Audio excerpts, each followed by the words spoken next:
আসসালামু আলাইকুম এভরিওয়ান, কি অবস্থা সবার? আই হোপ সবাই অনেক ভালো আছেন। চলে আসলাম নতুন আরেকটা ডেইলি ব্লগ নিয়ে। তো সেই দিন খুব সকাল সকাল ঘুম থেকে উঠে যাই, যেহেতু ভার্সিটি ছিল আর ভার্সিটি বাসে করে যাওয়ার জন্য একদম সকালে উঠতে হয়।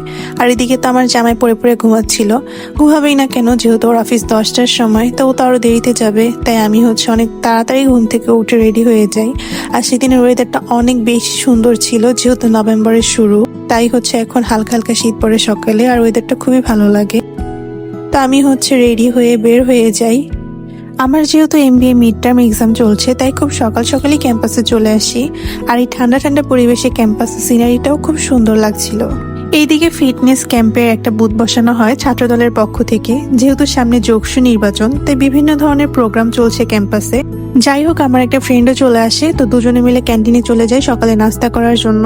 আমাদের ক্যাম্পাসের মতো এই ক্যান্টিনটাও মোটামুটি ছোটখাটো। আসলে অনেক মানুষের জন্য একসাথে বসে খাওয়ার এখানে জায়গা হয় না, বা একটু টাফ হয়ে যায়। আবার সকালে নাস্তাটাও খুব বেশি ভালো বা খুব বেশি খারাপ তেমন না, মোটামুটি আর কি খাওয়া যায়। আশা করছি যোগসু নির্বাচনের মধ্য দিয়ে এই ক্যান্টিন বা খাবারের সমস্যাগুলো ধীরে ধীরে সমাধান হবে।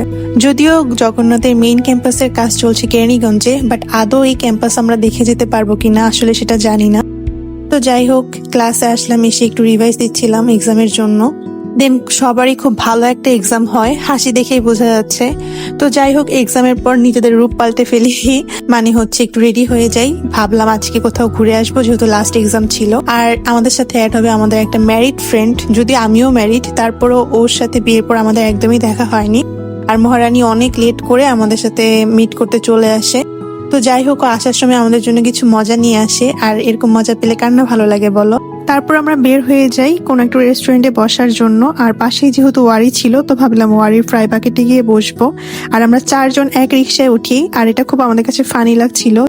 যদিও ফ্রেন্ড সার্কেল মিলে কোথাও ওইভাবে যাওয়ার মজাই অন্যরকম, আলাদা আলাদা গেলে তেমন একটা ভালো লাগে না। আর এগুলোই আসলে দিন শেষে মেমোরি হয়ে থাকে। তো যাই হোক, আমরা ফ্রাই বাকেটে চলে আসি।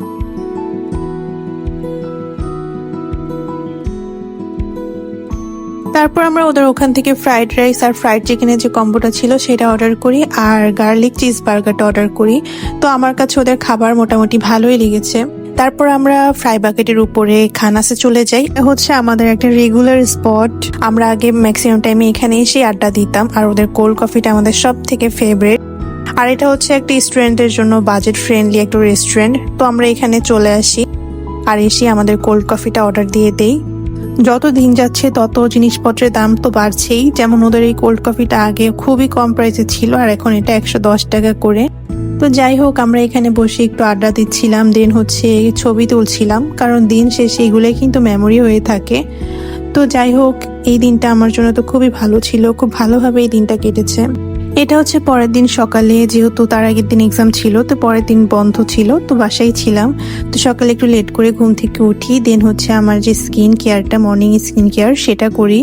আর আমি মর্নিং স্কিন কেয়ারে সবসময় সানস্ক্রিনটা ইউজ করি, এতে আমার স্কিনটা ভালো রাখতে হেল্প করে। তারপর আমি আমার ব্রেকফাস্টে চলে যাই। আর ব্রেকফাস্টে আগের দিন নুডলস করে রেখেছিলাম, সেটাই নিয়েছিলাম। আর সাথে আমি একটু কফি বানিয়েছিলাম। তো এটাই ছিল আমার সকালের নাস্তা। তারপর ভাবলাম যে আসলে আজকে দিনে কি করা যায়। দেন মনে পড়লো আমি সাপ্তাহিক মেলা থেকে যে জিনিসগুলো কিনেছিলাম সেটার একটা ছোট ভিডিও করে সবার সাথে শেয়ার করি, যে আসলে কি কি কিনেছিলাম বা এগুলোর দাম কেমন ছিল। প্রথমেই দেখাচ্ছি এই চায়ের কেটলিটা। এই কেটলিটা অনেক সুন্দর ছিল, আর এটা সিরামিক্সের, আর লাইট ওয়েটও ছিল। মানে এটা খুব সহজে ক্যারিও করা যায়, আর এখানে 4 থেকে 5 জনের চাও নেওয়া যায়। কেটলিটার প্রাইস পড়েছে মাত্র 200 টাকা। যদিও আমাকে উনি 250 টাকা বলেছিল, তারপরে বার্গেন করে 200 টাকা দিয়ে নিয়ে ফেলি, যেহেতু অনেক সুন্দর ছিল, কম প্রাইসে পেয়ে গিয়েছি, তাই নিয়ে নিয়েছি। তারপর নিয়েছিলাম এই বেকিং বক্স আর বেকিং টিনটা। এগুলো দিয়ে আসলে খুব সুন্দর সুন্দর কেক, পুডিং বা যে কোনো বেকারি আইটেম বানানো যায়। আর এই বেকারি আইটেমটার প্রাইস পড়েছিল মাত্র 50 টাকা। তারপর চলে আসি আমার সব থেকে ফেভারিট পার্ট, সেটা এই জুয়েলারিগুলো। এগুলো একদম লো প্রাইসে ওখান থেকে নিয়েছিলাম, মাত্র 70 টাকা করে পড়েছিল এক একটা। যেহেতু আমরা 4টা একসাথে নিয়েছিলাম, তো উনি আমাদের থেকে একদম পাইকারি দামেই রেখেছিল। এই জুয়েলারিগুলো কিন্তু মার্কেটে অনেক প্রাইসে সেল করে, বাট আমরা খুবই লো প্রাইসে ওনার থেকে এই জুয়েলারিগুলো পেয়েছিলাম। তো আমার কাছে এই জুয়েলারিটা বাই গলার সেটটা খুবই ভালো লেগেছিল।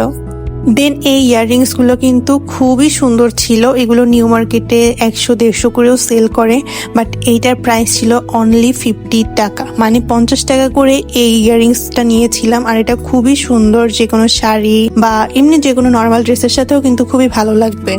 দেন আরেকটা ইয়াররিংস নিয়েছিলাম, এটাও কিন্তু খুবই সুন্দর ছিল। আমার তো এই ইয়াররিংসটা সব থেকে বেশি পছন্দ হয়েছিল। যে কোনো ওয়েস্টার্ন আউটফিটের সাথে বা নর্মাল কোনো শাড়ির সাথেও কিন্তু ইয়াররিংসটা খুবই সুন্দর লাগবে। এটাও নিয়েছিল মাত্র 50 টাকা। আর সবশেষে নিয়েছিলাম এই চুড়ির আলনা। এটার প্রাইসও খুবই কম ছিল, মাত্র 100 টাকা করে নিয়েছিলাম। যদিও উনিও বলেছিল 150 টাকা দিতে, বাট আমি 100 টাকা দিয়ে আলনাটা নিয়ে নিই। আর এখানে 8 সেট চুড়ি সুন্দরভাবে সেট করা যায়। তো এই ছিল আমার হোল শপিং। আর আজকের ব্লগটাও শেষ করছি। ইনশাল্লাহ নেক্সট ব্লগে আবার দেখা হবে। আল্লাহ হাফেজ।